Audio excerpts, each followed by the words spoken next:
Vamos esperar aqui o pessoal entrar. Estamos aqui em mais um dia da nossa live da Semana Internacional da Tireoide, que vamos ter um bate-papo e um encontro durante todos esses dias da semana, até sábado.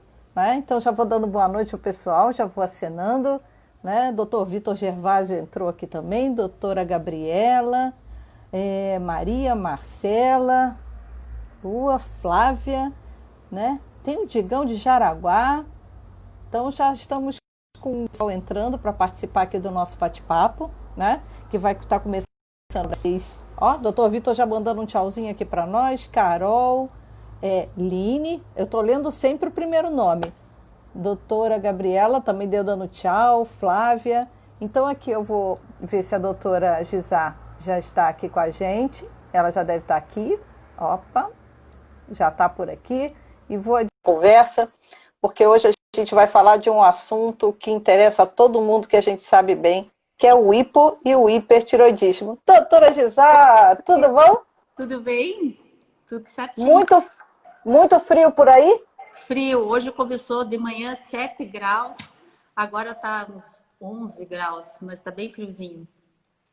Bom, então, olha, a doutora Gisá é uma amiga do coração, uma parceira incrível, foi presidente do departamento de tireoide da SBEM também, trabalhamos muito juntas em vários lugares, mas, doutora Gisá, queria que você se apresentasse para falar um pouquinho do seu trabalho.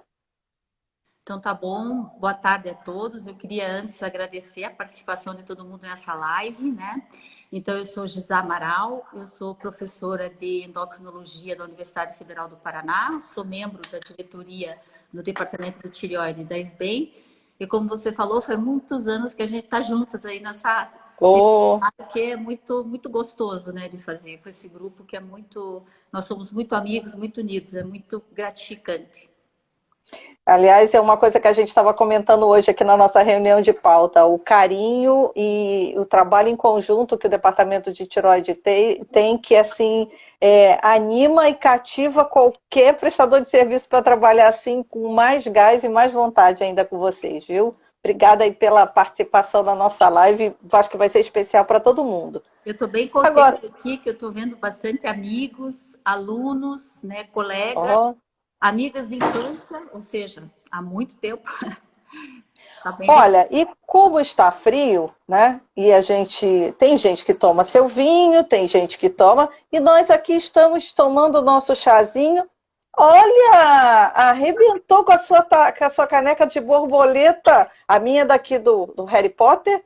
Mas, doutora Gisá, vamos aproveitar e conversar com o pessoal para contar por que tem essa borboletinha aí na sua caneca.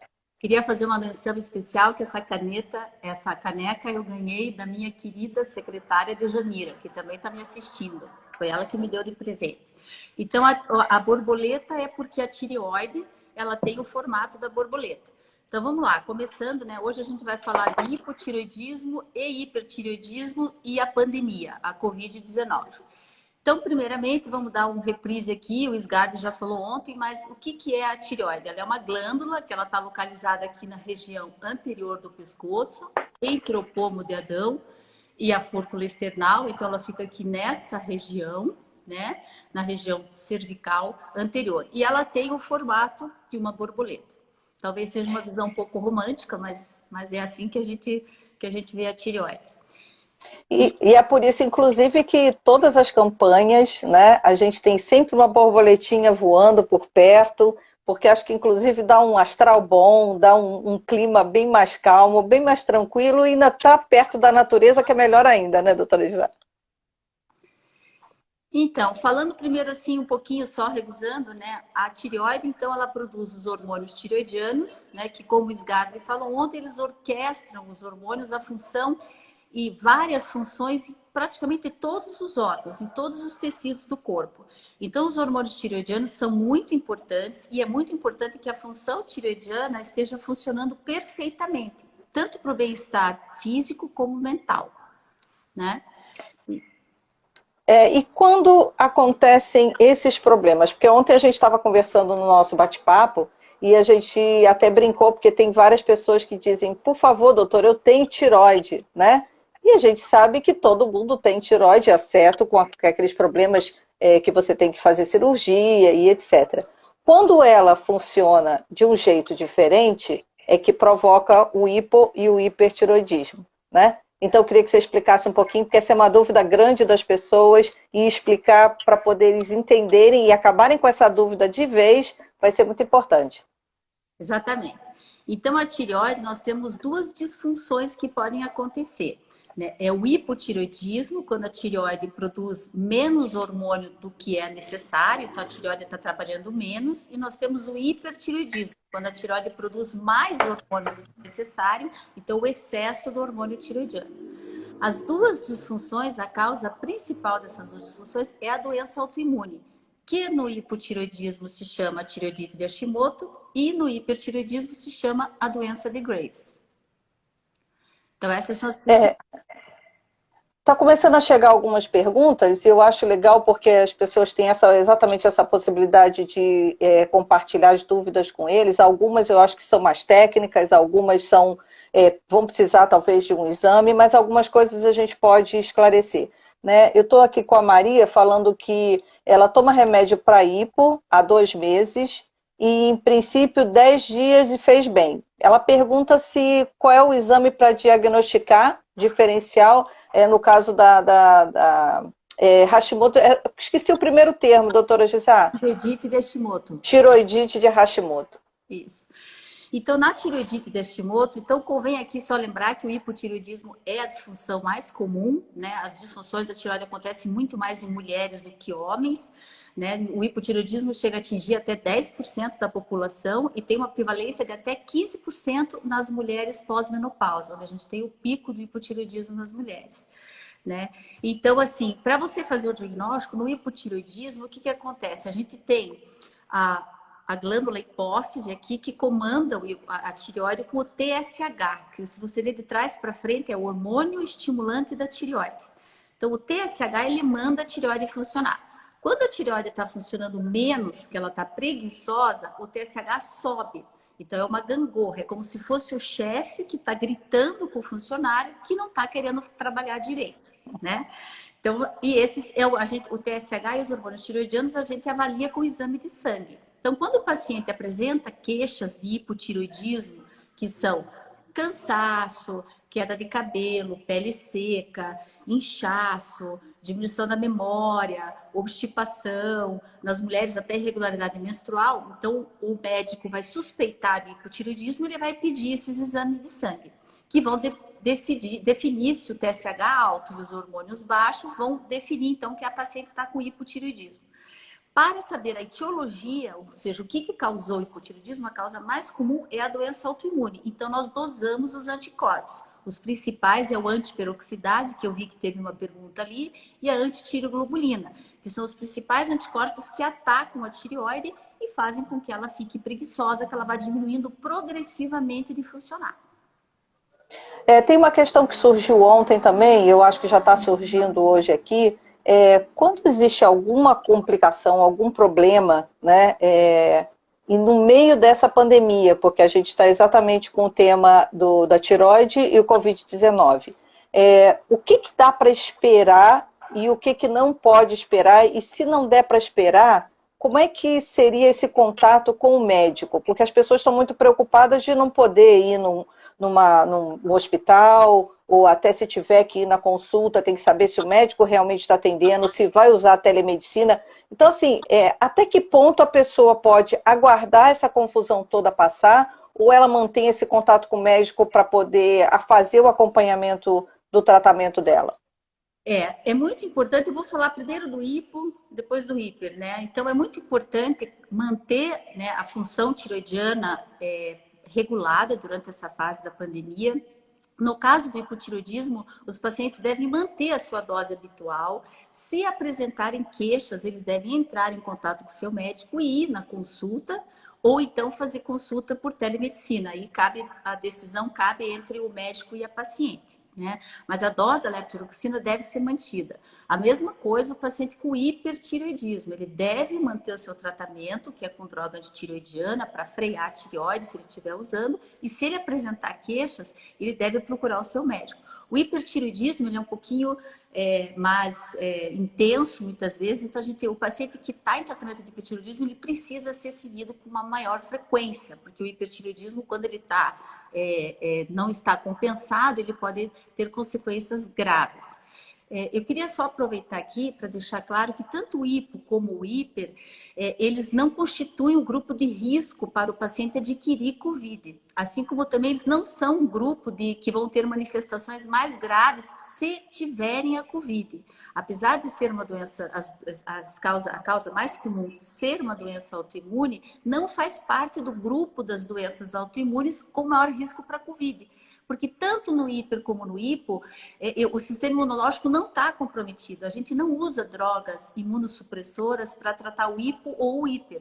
Né? No caso do hipertireoidismo, já não vou fazer um spoiler aqui na apresentação do João Quinta, mas no caso do hiper, a gente usa algum medicamento imunossupressor, ou o corticoide em dose imunossupressor, ou outro imunossupressor, se o paciente tem a oftalmopatia grave. Daí isso o João vai falar quando usar isso no problema do olho. Então não vou fazer o spoiler da apresentação dele. Inclusive, já perguntaram também sobre câncer de tireoide. A gente vai ter uma live amanhã só sobre câncer de tireoide. Então guardem a perguntinha aí de vocês para amanhã com a doutora Fernanda Wassmann, que ela vai esclarecer também. Tem umas outras perguntas aqui, tem uma curiosidade também.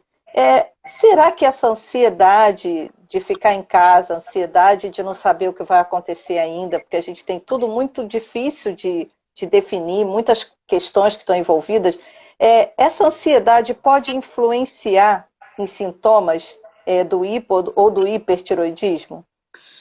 É que assim, os sintomas do hipo e do hiper, eles são muito, em geral, a gente pode ter, né, no dia a dia. Então, é muito difícil você, às vezes, fazer o diagnóstico diferencial. Mas é muito importante você, se você tiver algum sintoma, esclarecer, ou se você usa o medicamento, fazer uma avaliação para ver se excluir a disfunção da tireoide, né, ou o mau controle, caso o paciente esteja tomando hormônio ou medicamento que freia a tireoide, no caso do hiper. É bastante difícil, né? Nesse momento tá todo mundo tem as fases, né, de cansaço, de ansiedade, um pouco de sentimento, né, sintomas de depressão, que é uma fase, esse confinamento, esse isolamento social realmente está causando em todo mundo. Mas se houver qualquer sintoma, é importante fazer o diferencial, fazer uma avaliação, né, com o médico e fazer uma dosagem dos hormônios para ver se a parte da tireoide está bem compensadinha, que isso é muito importante para o bem-estar físico e mental do paciente. A gente também teve uma pergunta aqui da Ivana, que está pedindo para falar um pouquinho se tem alguma influência no período da mulher na menopausa, né? Se o hipotiroidismo junto com a menopausa podem dar aí um curto-circuito. Gente, já não chega a menopausa que já dá muito curto-circuito na nossa cabeça, né? Vamos combinar. É verdade. Então, assim, esse pico da disfunção tireoidiana, principalmente, né, do hipotireoidismo na fase da menopausa, é um pouco complicado, porque realmente para você fazer o diferencial, né? Então, a mulher na fase da menopausa, ela já começa a ter os sintomas de menopausa, tem a síndrome do ninho vazio, é uma porção de coisas que estão acontecendo na mulher, e aí ainda por cima vem o hipotireoidismo, que ele vai somar aos sintomas de menopausa, ele pode intensificar, né, esses sintomas de alteração de memória, alteração de cognição, sintomas depressivos. Então, isso realmente é importante os médicos estarem cientes que nessa fase é muito comum aparecer o hipotireoidismo para, mediante esses sintomas, avaliar a função tireoidiana e ver se essa paciente realmente não está também, além da menopausa, com hipotireoidismo. Eu acho que tem uma pergunta mais técnica aqui. Quando a anti-TPO superior a 600, o que quer dizer? Talvez ela tenha lido isso no exame e não entendeu. Agora, gente, já vou avisando, cuidado com o que vocês leem no exame, porque, olha, se de repente você lê um monte de coisa, pode não ser nada do que você está pensando, então sempre converse com o seu médico, tá? Então, os anticorpos, a titulação dos anticorpos não é importante para o médico a gente saber qual que é a causa, a etiologia. Então, os anticorpos estarem positivos vão nos dão o diagnóstico etiológico de que aquele hipotireoidismo está sendo causado pela presença dos anticorpos. Então, os anticorpos, eles podem ter uma fase em que eles ficam um pouco mais altos e depois eles diminuem, né? Com o tempo, à medida que a tireoide vai ficando mais atrofiada, esses anticorpos vão caindo.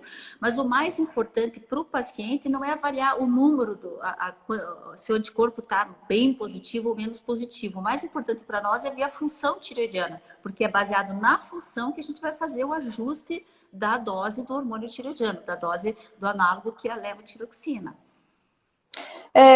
Voltando com o assunto em relação à Covid-19, alguns pacientes que eventualmente possam ter que ir a um hospital para fazer algum tipo de acompanhamento e etc., existe algum risco ou nenhuma complicação grave pode levá-los a ter que ir no hospital nesse momento? Alguma coisa nesse sentido, para poder tranquilizar quem até que vai, né? Assim, você pergunta com as disfunções, qual é a situação em que eles precisam ir para o hospital. Qual é o momento que diz assim, não, é que nem a gente está tendo as orientações dos médicos sobre quando você está com alguns sintomas de gripe, você sabe que você tem que ir para o hospital quando começa a dar, se bem que isso também está mudando atualmente, né? Com falta de ar. Existe algum momento em algum dos dois problemas da tireoide e que saiba que aquela hora ele tem que procurar um atendimento? Então, no caso do hipotireoidismo, é mais fácil porque a gente apenas vai mexer na dose de reposição com a levotiroxina. Então, raramente a gente precisa internar o paciente, como é o caso, por exemplo, do hipotireoidismo extremo, né, que seria o coma mixedematoso, que isso acontece mais em idosos, que são institucionalizados, que não estão tomando a medicação durante muito tempo. Essa é uma situação extremamente rara que exige internamento. Então, no hipo é uma situação bastante rara, mas se o paciente está com hipotermia e está com um hipotireoidismo muito intenso, tem que internar. Mas, como eu disse... Isso é mais raro, né? Muito mais raro. No caso do hipertireoidismo, aí vai ter que ser realmente feita uma avaliação pelo especialista, porque o hipertireoidismo ele pode descompensar, né? E a gente tem que usar a droga antitireoidiana. Existem vários medicamentos que a gente consegue controlar a tireoide em casa, sem precisar do internamento. Mas, eventualmente, esses pacientes podem fazer uma tireotoxicose severa ou até uma crise tireotóxica, que é o extremo do hipertireoidismo, e aí sim esses pacientes precisam ser internados porque é uma emergência médica, né? Então, aí nesse caso, a gente vai ter que internar independente de Covid e não Covid, eles precisam de internamento. Olha, a gente tem mais duas perguntas aqui. Uma é Fanny, né? Deve ser a Fanny, porque tem um nome compridão, que ela tem hipotiroidismo diagnosticado e está em tratamento há 2 anos e 9 meses, né? Se tem alguma indicação cirúrgica, se com essa descrição é possível saber se ela tem uma indicação cirúrgica ou não.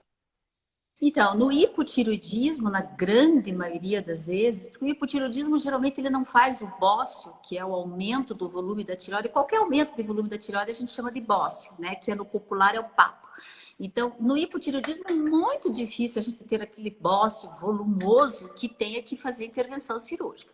Então, no hipotireoidismo, geralmente, o tratamento é apenas com a reposição hormonal, tá? E aí, seguindo também a DA, né? Lá Menezes. Vamos ver se eu acertei a pronúncia do nome dela. Está perguntando se a ansiedade que pode ser ocasionada pela tireoide. Na verdade, tadinha, a tireoide leva a culpa de tudo, vamos combinar também, né? Então, na verdade é assim, claro, quando você está com hipertireoidismo, que daí o hipertireoidismo é um cenário oposto do hipotireoidismo, né? O organismo está todo funcionando numa rotação mais acelerada. Então, o coração bate mais rápido, a paciente fica encalorada, irritabilidade, e nesse caso a paciente fica com maior ansiedade, sim. Então, o hipertireoidismo ele pode causar ansiedade, irritabilidade, e é importante que ele esteja controlado, né? O hipotireoidismo já é o contrário, o paciente está toda funcionando mais em câmera lenta, então dá mais desânimo, mais sonolência, mais sintomas depressivos. Mesmo estando em casa, a atividade física pode ajudar a melhorar esse quadro geral, tanto do hipo como do hipertireoidismo, porque um é muito agitado, o outro é muito devagar. Será que a atividade física incorporada ela pode fazer essa balança e ficar um pouquinho mais equilibrada? Eu acho assim, né? A atividade física, assim como o emocional, eles sempre muito eles interferem nas doenças autoimunes e no controle das doenças. Então, eu acho que sim, fazer atividade física é extremamente importante. E acho que agora, nesse momento da pandemia, em que todo mundo fica mais estressado, eu acho que a atividade física é imprescindível, né? A gente libera as endorfinas, baixa o cortisol, que é o hormônio do estresse. Então, eu acho que acontece toda uma orquestração hormonal positiva com o exercício. Então, sem dúvida, ele é sempre muito bem-vindo. Olha, temos mais perguntas aqui. Olha, eu trato hipotiroidismo há 5 anos com Tapazol, diminuindo gradativamente através do tratamento de 30 mg até 5 mg, que ela toma atualmente. Uhum. Quais são os riscos dela engravidar nesse momento? Olha, quando a paciente está com o hipertireoidismo controlado, né, não há problema nenhum ela engravidar. Não há necessidade de ter feito um tratamento definitivo. Ela pode engravidar tomando Tapazol, que daí a gente vai dar uma parte aqui, né?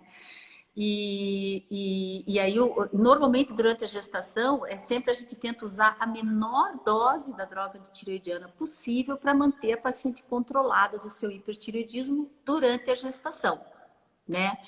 Mas aqui a gente teve o desabastecimento, por exemplo, no propiltiracil, nós temos medicamentos que são drogas antitireoidianas, que freiam a tireoide, que é o Tapazol e o propiltiracil. O propiltiracil, ele é usado principalmente no primeiro trimestre de gestação, porque ele tem um efeito teratogênico menor, embora os dois, tanto o propiltiracil como o Tapazol, tenham pouco efeito teratogênico, mas ele é indicado. Então, as diretrizes, a Anvisa recomendam, né, o FDA, que seja usado no primeiro trimestre de gestação o propiltiracil. Então, normalmente, quando o paciente, a gestante, quando ela engravida, a gente muda, troca do Tapazol para o propil no primeiro trimestre e depois volta para o Tapazol de novo. Mas, e a segunda situação em que a gente usa o propil é no hipertireoidismo severo. A vantagem do propil é que, além de ele ter menos efeito teratogênico, ele no hipertireoidismo, além de ele bloquear a tireoide, ele diminui a conversão do T4, que é um pró-hormônio, vamos dizer, para o T3, que é o hormônio ativo mesmo. Então, ele tem esse efeito, um efeito mais positivo, porque ele cai os hormônios tireoidianos, o T3 cai mais rapidamente. Então, no hipertireoidismo severo, está indicado usar o propil. A gente teve um desabastecimento, né, do propiltiracil, porque está faltando a matéria-prima por importação, que, né, o sal vem da China. E a gente está tendo, desde o final do ano, houve esse desabastecimento por um problema de importação. Então, nesse momento, a gente está usando o Tapazol. Pode-se usar o Tapazol seguramente no hipertireoidismo severo, junto com outros medicamentos, a gente consegue controlar o hipertireoidismo e dá para usar o Tapazol na gestação, então, em todos os trimestres, sem problema nenhum. Tem alguma coisa que, nesse caso da questão do desabastecimento, que inclusive foi matéria publicada no site do Departamento de Tireoide, no site da SBEM, que você quisesse complementar em função dessa questão, ou já fechou com essas informações que você passou agora? Eu acho que já fechou. Até no hipertireoidismo severo, normalmente a gente tem outros medicamentos que também podem reduzir a transformação do 4 para T3, então tem um pouquinho da ação igual do propil. Então, a gente associando o Tapazol com outros medicamentos, a gente consegue substituir o propiltiracil nessa situação. E pelo documento parece que não tem previsão ainda de quando vai ser normalizado o abastecimento, né? Não tem previsão. Então, o jeito é aguardar mesmo. Tem que aguardar, não tem jeito. Não sabemos ainda quando. A princípio ia ser agora, junho, mas não tem nada ainda não recebemos nenhuma orientação nesse aspecto. Olha, tem mais uma pergunta aqui, a Vânia. Ela disse que a filha dela estava com cirurgia marcada, mas teve que ser adiada porque ela estava com febre e nódulo com grau 5. E ela está com medo, ela está preocupada se isso dá para esperar mesmo. E ela gostaria de uma palavra para explicar se essa situação realmente é grave ou não e o que ela pode fazer. Então, em geral, o que a gente está orientando também vai ter sobre câncer e nódulo, né? Mas o que a gente está orientando, o Bethesda 5 é um suspeito, né? Não é uma confirmação de que o nódulo seja maligno, mas a gente só está orientando que seja feita a cirurgia se houver crescimento do nódulo, aparecimento de linfonodos, ou sinais que realmente exijam uma intervenção mais rápida. Em geral, o nódulo e até o câncer de tireoide, se a gente postergar o tratamento, não muda o prognóstico, que na grande maioria das vezes é muito bom o prognóstico.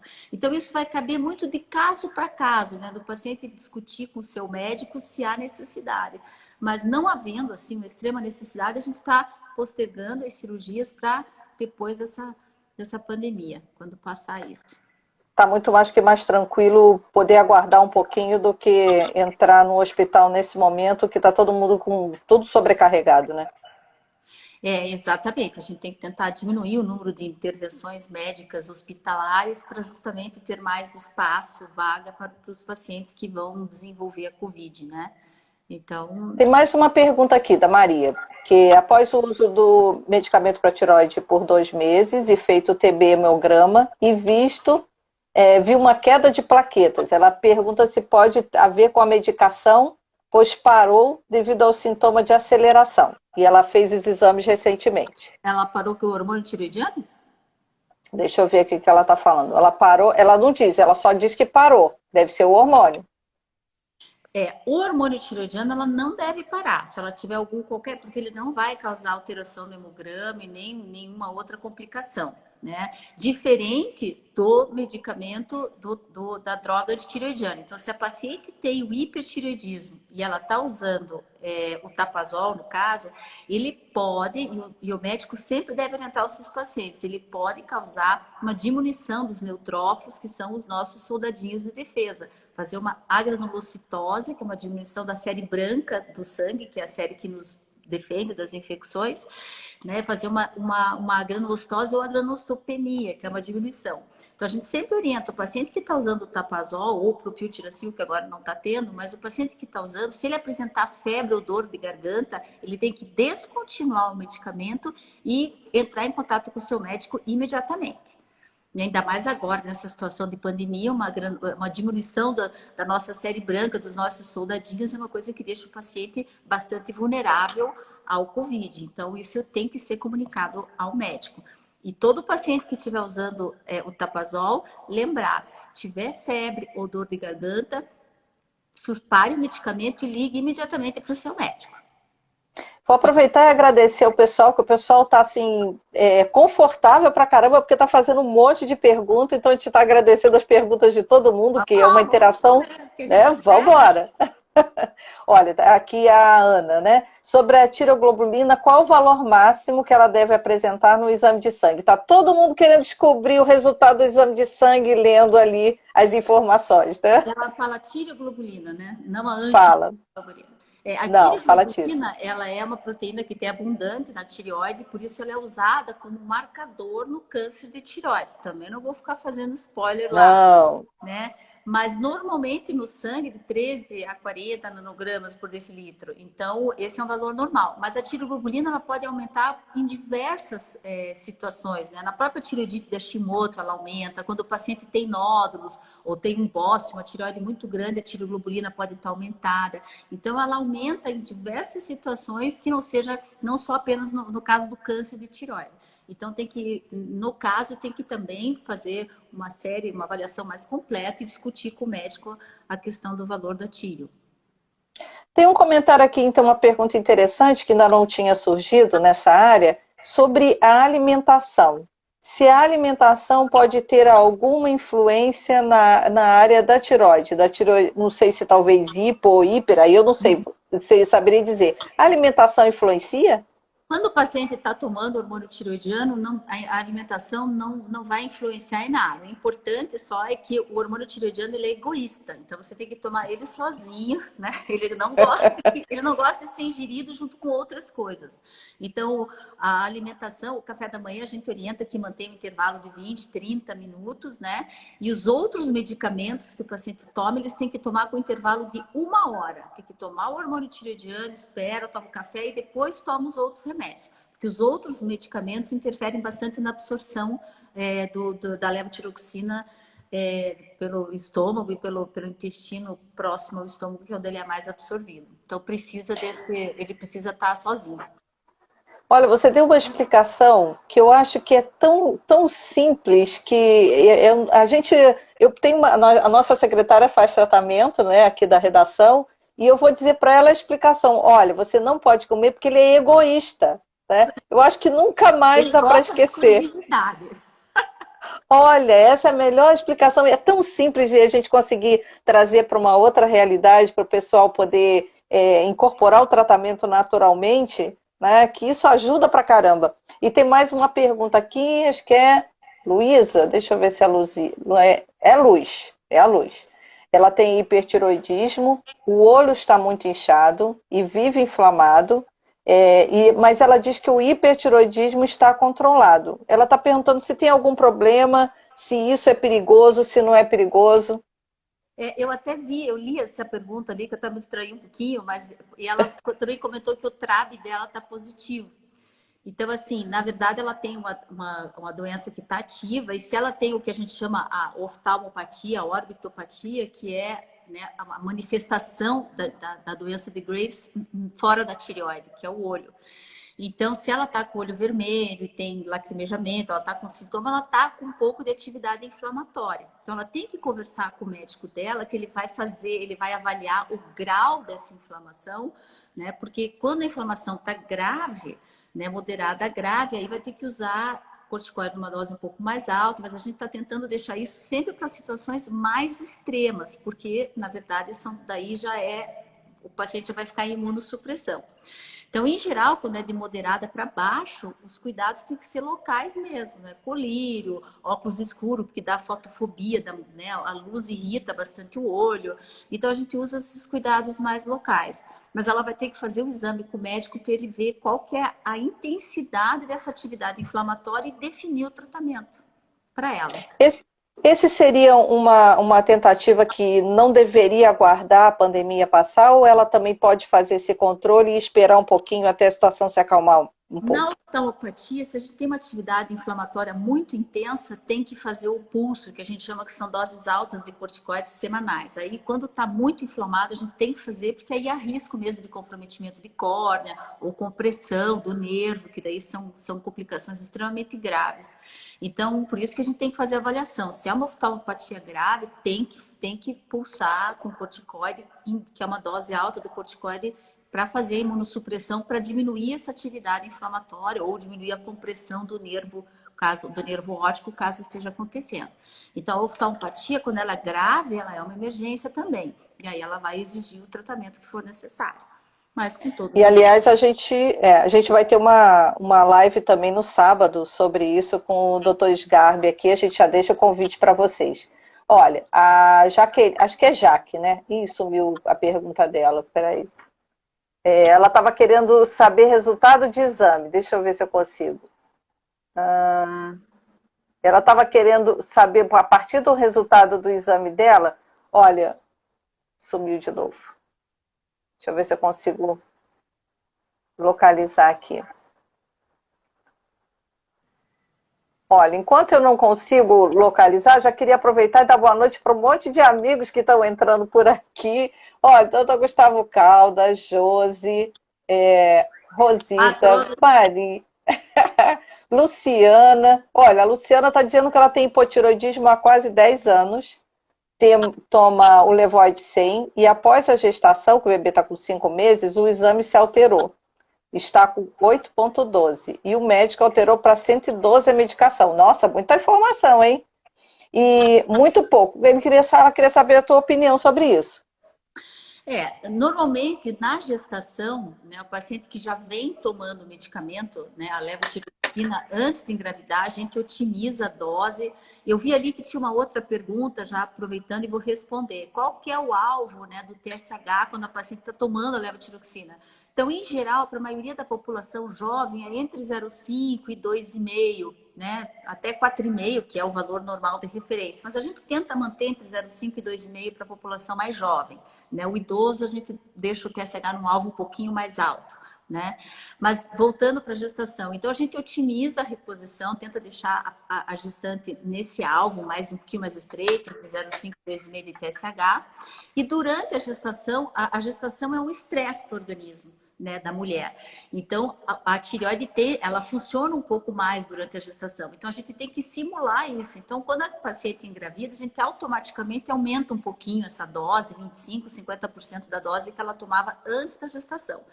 E aí vai acompanhando. Atualmente, pelas diretrizes, a gente tem que manter o TSH mesmo entre 0,5 e 4,5, ou idealmente, se a gente tivesse o valor da população normal de cada país, né? Mas a gente acaba usando o valor do laboratório e a gente vai acompanhando durante a gestação e, se necessário, vai fazendo os incrementos de dose.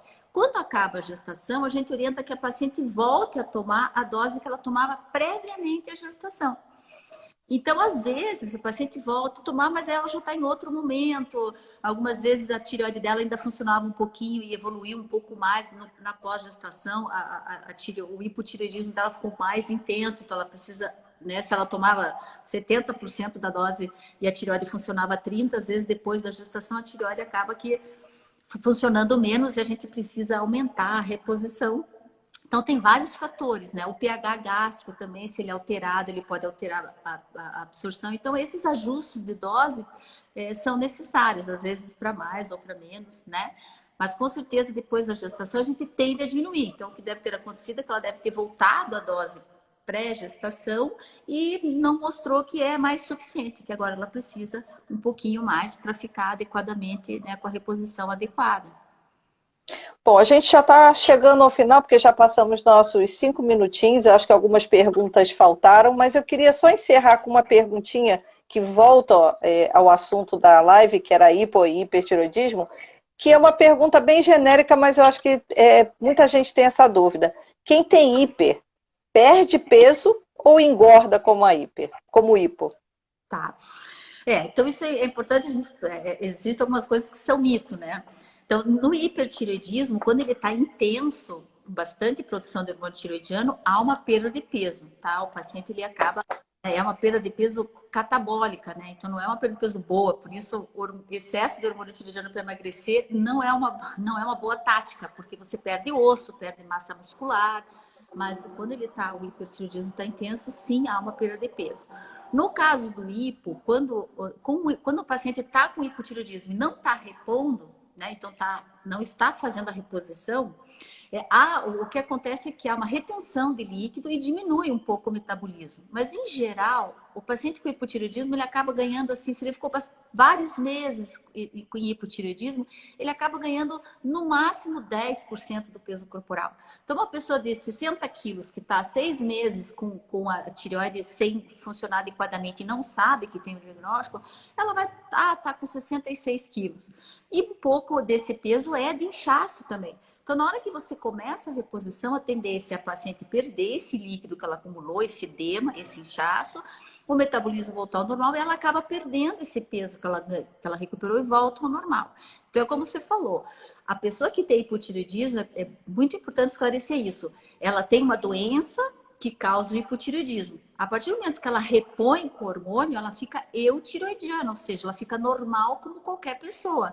Então, se as pessoas repõem e estão com a sua função normal, se elas ganharem peso, ficarem tristes, é por outros problemas, é porque está comendo mais, é porque tem algum motivo para estar triste. A gente não pode culpar a tireoide por causa disso, né? Então, o ganho de peso, ele acontece discretamente no hipotireoidismo, mas uma vez que você repõe, você volta ao peso normal.